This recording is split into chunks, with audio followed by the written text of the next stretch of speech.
నెల్లూరు జిల్లా నాగలేటూరు గ్రామంలో ఇదైతే వెంకయ్య స్వామి సెకండ్ డే ఆరాధన.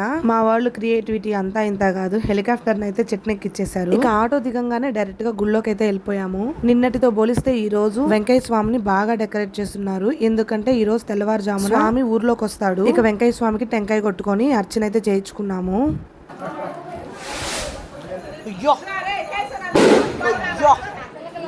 ఇక భోజనం దగ్గరికి వెళ్ళిపోయాము. ఈ రోజు భోజనం అయితే చాలా బాగుంది. తిన్నాక యాజ్ యూజువల్ ఇక్కడ బొమ్మలు చూశాడు మనోడు. మేళ తాళాలతో టపాసులతో గుడంతా చాలా హడావిడిగా ఉంది.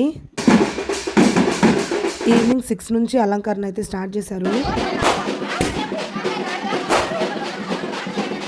గుడి ఎదురుగానే ఈ చిన్న షాప్ అయితే ఉంది. టెంకాయలు, కడ్డీలు కావాల్సినవన్నీ రీజనబుల్ కాస్ట్ లో మనకి ఇక్కడ దొరుకుతాయి. స్వామి అలంకరణ ఆల్మోస్ట్ రెడీ అయిపోయింది ఊర్లోకి రావడానికి. సో ఇదన్నమాట సెకండ్ డే ఆరాధన. ఇక స్వామి ఏ టైంలో ఊర్లోకి వచ్చాడో నెక్స్ట్ పార్ట్ లో చెప్పేస్తాను. బాయ్.